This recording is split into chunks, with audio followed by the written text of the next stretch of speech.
మీ car EMI కట్టలేకపోతున్నారా? మీ car EMI మేము కడతాం. ఈ నెంబర్కి కాల్ చేయండి.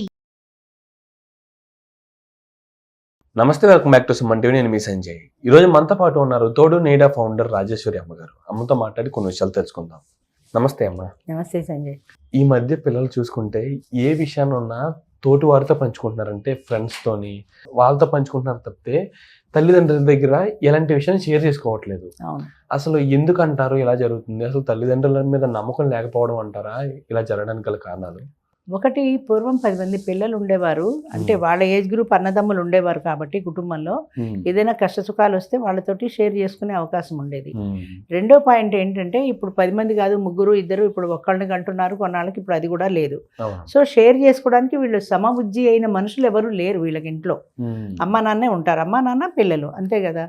అమ్మ నాన్న పెద్దవాళ్ళు, వయసులో పెద్దవాళ్ళు, వాళ్ళతో చెప్పాలంటే భయం ఉంటుంది. తర్వాత వాళ్ళు బిజీగా ఉంటారు, వీళ్ళకి ఎక్కువ టైం వాళ్ళు పెట్టలేరు. ఏదైనా ఇబ్బంది వస్తే వాళ్ళతో ఒక గంట కూర్చొని మాట్లాడి వాళ్ళు ధైర్యం చెప్పి ఓదార్చే టైం అసలు పిల్లలకు ఉండట్లా.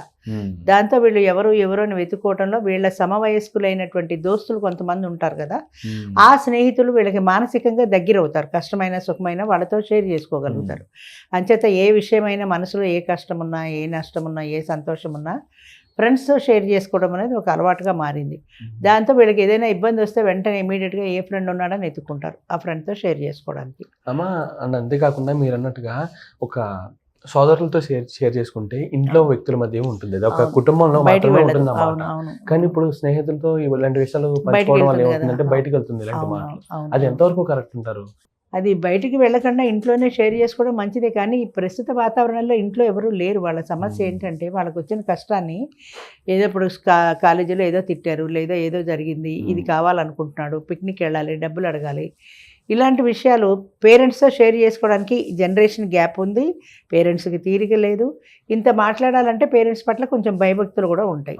అంచేత వాళ్ళ సమబుద్ధి, వాళ్ళ సేమ్ ఏజ్ గ్రూప్ మనుషులు అయితే వాళ్ళు లిబరల్గా మాట్లాడగలుగుతారు. ఏ విషయమైనా సరే ఇలా ఉంది బాబు నా పరిస్థితి అని ఏదైనా చెప్పగలుగుతారు.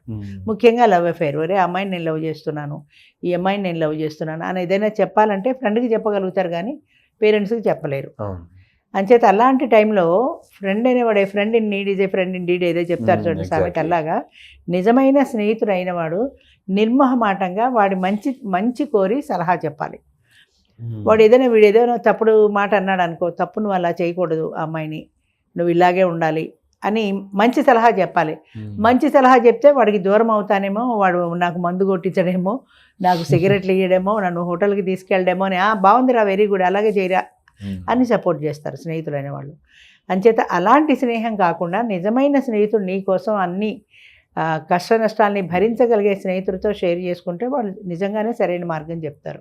అలా కాకుండా కనపడ్డ ప్రతివాడు నా స్నేహితులే అనుకుంటే ఏది నిజమైన స్నేహమో ఏది అబద్ధం స్నేహమో తెలుసుకోవడం కూడా కష్టం పిల్లలు. అంచేత నిజమైన స్నేహితుడితో షేర్ చేసుకున్నప్పుడు దాని లాభం ఎప్పుడూ ఉంటుంది.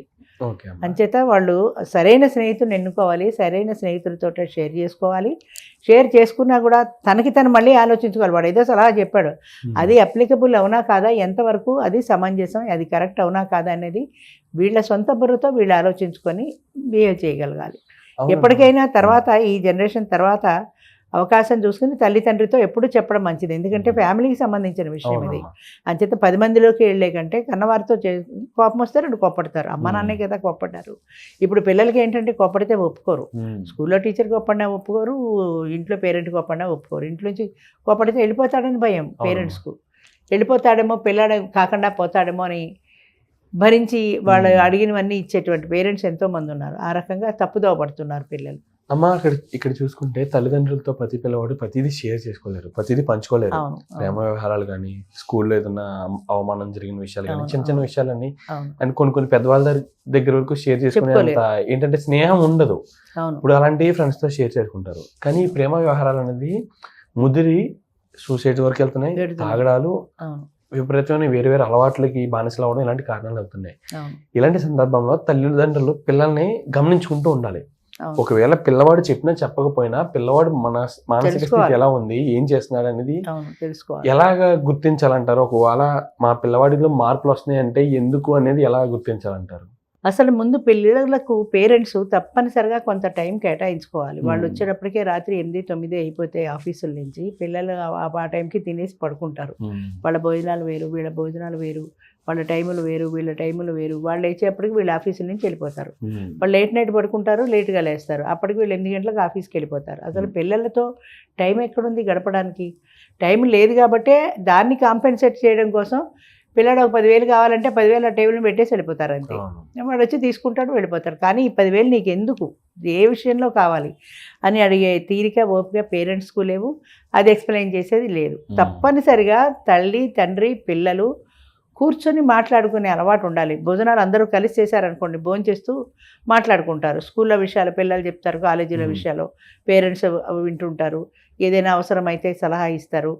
పిల్లలు రాత్రి 10 తర్వాత క్లబ్లో పబ్బుల్లో ఎందుకు దొరుకుతున్నారు చెప్పండి? 10 తర్వాత అసలు పిల్లలు ఎక్కడికి వెళ్తున్నారు? ఇంత లేటుగా ఇళ్ళకి ఎందుకు వస్తున్నారు?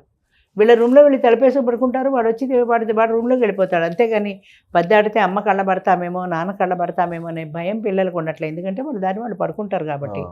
పూర్వం ఎక్కడైనా అంటే అసలు తక్కువ సందర్భాలు కూడా పిల్లలు ఏ సినిమాకైనా ఫ్రెండ్స్తో వెడితే వచ్చేదాకా తల్లి అలాగే కూర్చొని ఉండేది, పడుకునేది కాదు. వాళ్ళు వచ్చిన తర్వాతనే ఆవిడ తలపేసుకొని పడుకునేది. అదే వాడు మందు తాగి వచ్చాడు అనుకోండి, తల్లికి తెలుస్తుంది, తెలిస్తే మందలిస్తుంది. దీని ఇంపాక్ట్ చాలా ఉంటుంది లైఫ్లో. అంచేత అమ్మ చూస్తుందేమో, అమ్మకి తెలుస్తుందేమో అనే భయానికైనా వద్దురా బాబు నేను తాగను, మా అమ్మకి తెలిస్తే కోపడుతుంది అనే భయం ఉండేది ఇదివరకు. ఇప్పుడు ఆ భయం లేదు.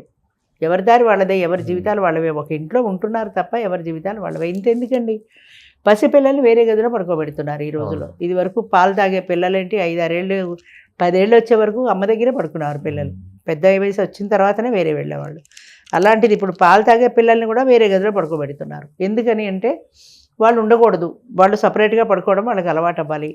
అమ్మ పాలు తాగి పడుకునే పిల్లలు కూడా అంత సపరేట్గా ఉండాల్సినంత అవసరం ఏముంది? అవసరం కాదు. అదేమిటో ఒక పద్ధతి అంతే, ఒక ఫ్యాషన్ అయిపోయింది. అది చూస్తే బాధ అనిపిస్తుంది. ఆ పిల్లలకి అమ్మ దగ్గర పడుకున్నప్పుడు ఉండేటువంటి ఆ ధైర్యం కానీ, ఏడ్చే పిల్లల్ని కూడా తల్లి దగ్గర పడుకోబెట్టుకుంటే ఊరుకుంటారు. ఎంచేత అమ్మ ఉంది అనే ధైర్యం. ఆ ధైర్యం ఏది వీళ్ళకి? ఎక్కడ వేరే వెళ్ళి పడుకుంటే ఏడ్చి వాళ్ళే ఊరుకుంటారు అంతే.